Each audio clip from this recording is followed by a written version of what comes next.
അവർ ചെയ്യുന്നത് ചിലപ്പോൾ ലൈറ്റെല്ലാം ഓഫായിട്ട് ചിലപ്പോൾ പൊട്ടിക്കരയുമായിരിക്കും. റൂംമേറ്റ്സ് ഒക്കെ ഉണ്ട്, ഷെയറിങ് അക്കോമഡേഷനൊക്കെ ഉണ്ട്. ഇവർ ഓർക്കുന്നത് ഇത് നോർമലാണെന്ന്. ഒരു മൊമെൻറ്റിൽ ഈ ബോഡി സൈനെല്ലാം നിർത്തും. നമുക്ക് ഒരു നാണവും വിഷമവും ഇല്ലാതെ അല്ലെങ്കിൽ ഒരു ബുദ്ധിമുട്ടും ഇല്ലാതെ പൊട്ടിക്കരയാൻ പറ്റണം.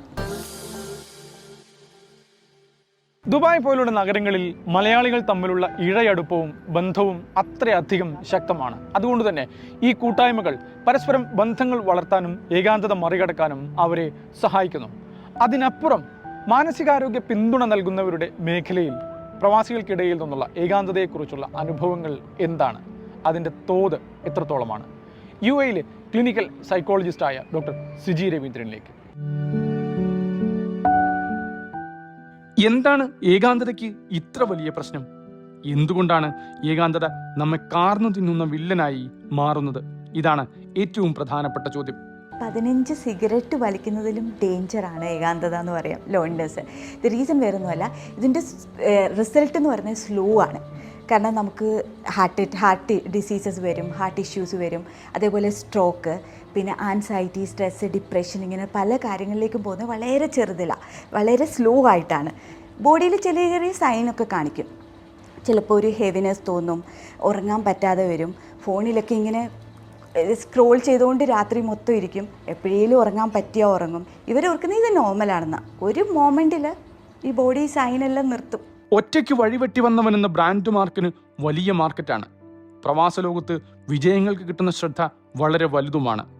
പരാജയപ്പെടാതിരിക്കാൻ നടത്തുന്ന പോരാട്ടങ്ങളാണ് പലരുടെയും പ്രവാസ ജീവിതം. ജീവിതം മെച്ചപ്പെടുത്തിയെടുക്കാനായി പ്രവാസി എടുക്കുന്ന ത്യാഗങ്ങളെ പുകഴ്ത്തുന്നവർ അവർ കടന്നു പോകുന്ന മാനസിക സംഘർഷങ്ങളെയും ഒറ്റപ്പെടലിനെയും പലപ്പോഴും തിരിച്ചറിയുന്നു പോലുമില്ല, സ്വന്തം കുടുംബം പോലും. ഞാൻ സാക്രിഫൈ ചെയ്തു, ഓവർ വർക്ക് ചെയ്യുന്നു, ഞാൻ ഹാർഡ് വർക്ക് ചെയ്യുന്നു, അതല്ലെന്നുണ്ടെങ്കിൽ ഞാൻ ഓവർ ടൈം ചെയ്യുന്നു, അതൊക്കെ കേൾക്കാൻ ആളുകൾക്ക് ഇഷ്ടമാണ്. അതാണ് സെലിബ്രേറ്റ് ചെയ്യുന്നത് നമ്മുടെ നാട്ടിൽ. അതേ സമയത്ത് ഞാനിങ്ങനെ തിരിച്ചു പോകുന്നു, എനിക്കവിടെ പറ്റിയില്ല, അവിടെ ശരിയാവത്തില്ല, അവിടെ ഭയങ്കര സ്ട്രെസ്സാണ്, മാനേജർ ഇങ്ങനെയാണ്, അല്ലെങ്കിൽ ഇതൊക്കെ പറയുന്നവർ മോശക്കാരാണ് അല്ലേ? അത് അപ്പോഴായിരിക്കും കമ്പാരിസൺ വരിക. കാരണം അവരെ കേൾക്കാനും അവരെ അവരായിട്ട് അറിയാനും ആരുമില്ല. റൂംമേറ്റ്സ് ഒക്കെ ഉണ്ട്, ഷെയറിങ് അക്കോമഡേഷനൊക്കെ ഉണ്ട്, പക്ഷേ റൂം മാത്രമേ അവർ ഷെയർ ചെയ്യുന്നുള്ളൂ. ആ കരയുമ്പോൾ പോലും ആ ഷെയറിങ് റൂമിൽ അത് എക്സ്പ്രസ് ചെയ്യാനുള്ള റൈറ്റ് അവർക്കില്ല. അവർ ചെയ്യുന്നത് ചിലപ്പോൾ ലൈറ്റെല്ലാം ഓഫായിട്ട് ചിലപ്പോൾ പൊട്ടിക്കരയുമായിരിക്കും അല്ലേ? ആ കരയുന്ന പോലും അവർക്ക് ലൗഡ് വോയിസസ് ഉണ്ടാകത്തില്ല. സ്വന്തം ഉറ്റവരെ വിട്ടു നിൽക്കുന്നതിനാൽ ഏകാന്തത പ്രവാസത്തിന്റെ കൂടെ പിറപ്പാണ്. എന്നാൽ കുട്ടികൾ മുതൽ എല്ലാ പ്രായ ഗ്രൂപ്പിൽപ്പെട്ടവരിലും ഏകാന്തതയും പിന്തുടർന്നെത്തുന്ന പ്രശ്നങ്ങളും കണ്ടുവരുന്നുണ്ട്. ഞാനിപ്പോൾ റീസെൻ്റ്ലി കണ്ട കേസ് 13 ഇയേഴ്സ് മുതലുള്ള കുട്ടികളാണ്. ആ കുട്ടികൾ സ്മോക്കിംഗ് പോലുള്ള അഡിക്ഷനിലോട്ട് പോവുകയാണ് ഈ ലോൺനെസ് കാരണം ഇവർ ക്രൗഡിലാണ്, UAE പോലുള്ള ഒരു ബിസി കൺട്രിയിലാണ്, പക്ഷേ അവർ അൺസീനാണ്. അവരെ ആരും കാണുന്നില്ല, കേൾക്കുന്നില്ല. ആ ക്രൗഡിൻ്റെ ഇടയിൽ അവർ ഒറ്റയ്ക്ക് നിൽക്കുകയാണ്. ആ ഒരു ഫീലിംഗ് ആണ് ഈ കുട്ടികൾക്ക് തൊട്ടുള്ളത്. മാനസിക പിന്തുണ തേടാനും കൂടുതൽ പേർ തയ്യാറാവുന്നുമുണ്ട്. ഇത് നേരിയ തോതിലെങ്കിലും ശുഭസൂചനയുമാണ്. ഇപ്പോൾ ഒരു ഗ്യാസ്ട്രിക് ഇഷ്യൂസ് ഒക്കെ വന്നിട്ട് ഇവർ റിപ്പീറ്റഡ് ആയിട്ട് ഡോക്ടറെ അടുത്തൊക്കെ പോകുമ്പോൾ അവർ പറയും നിങ്ങളുടെ സ്ട്രെസ് ഒന്ന് കുറയ്ക്കാം, നിങ്ങൾക്ക് ആൻസൈറ്റി കൂടുതലാണ്, നിങ്ങളൊരു സൈക്കോളജിസ്റ്റിനെ ഒന്ന് കാണാൻ. അങ്ങനെയൊക്കെ ഒരുപാട് കേസസ് നമുക്ക് ഈ അടുത്തായിട്ട് വരുന്നുണ്ട്. അതല്ലെന്നുണ്ടെങ്കിൽ വീഡിയോസൊക്കെ കാണുമല്ലോ, നമ്മുടെ റീൽസോ അങ്ങനെയൊക്കെ വീഡിയോസൊക്കെ കണ്ടിട്ട് പലപ്പോഴായിട്ട് ഇത് കേൾക്കുമ്പോൾ ഇവർ തന്നെ ചോദിക്കും, അവരെ തന്നെ അവരുടെ സെൽഫ് വർത്തിനെ അവരറിയാൻ തുടങ്ങും. ശരിക്കും ഇതൊക്കെയല്ലേ എൻ്റെ ലൈഫിലും നടക്കുന്നത്, എന്നാൽ ഒരു ഹെൽപ്പ് ചോദിക്കാം എന്നൊക്കെ പറഞ്ഞിട്ട് വരുന്നവരായിരിക്കും ഉള്ളത്. ഡോക്ടർ എനിക്ക് ഉറങ്ങാൻ പറ്റുന്നില്ല, എത്ര ശ്രമിച്ചാലും ഉറങ്ങാൻ പറ്റുന്നില്ല, എൻ്റെ മാനേജർ ഭയങ്കര പ്രശ്നമാണ്, അല്ലെങ്കിൽ ആരെങ്കിലും ഒരു ബ്ലെയിം ഇട്ടിട്ട് അവർ ഓർക്കുന്നത് അത് കാരണമാണെന്നുള്ളതായിരിക്കും. ഒരു പക്ഷേ അതല്ല, അവരൊന്ന് പോസ് ചെയ്താൽ മതി, അവരെ തന്നെ ഒന്ന് അറിയാൻ ശ്രമിച്ചാൽ മതി, എനിക്കെന്താ സംഭവിക്കുന്നത്. ഇതിൻ്റെ റീസൺ ഒരാളല്ല, ഇതൊരു സ്ലോ ഒരു കില്ലിംഗ് ആണ് നടക്കുന്നത്, സ്ലോ പോയിസണിങ് ആണ് ഇവിടെ നടക്കുന്നത്. അവർ പോലും അറിയാതെ അവരെ കൊന്നുകൊണ്ടിരിക്കുകയായിരിക്കും. അത് വളരെ ലേറ്റായിട്ടായിരിക്കും നമ്മുടെ അടുത്തെത്തുന്നത്. ഇതിനെയെല്ലാം മറികടക്കാൻ എന്തു ചെയ്യാമെന്നത് ന്യായമായ ചോദ്യം. അതിന് ചെറിയ ശീലങ്ങളിൽ നിന്ന് തുടങ്ങി വലിയ മാറ്റങ്ങളിലേക്ക് എത്തേണ്ടതുണ്ട്. പലപ്പോഴും വലിയ പങ്ക് പ്രവാസികളും ശാരീരികമായ വ്യായാമത്തിനും കൂട്ടായ്മകൾക്കും സമയം കണ്ടെത്തുന്നതിൽ പിന്നിലാണ്. പലർക്കും സമയക്കുറവും തിരക്കും ജോലിയുടെ സ്വഭാവവും ഒക്കെയാണ് തടസ്സങ്ങൾക്ക് പ്രധാന കാരണവും.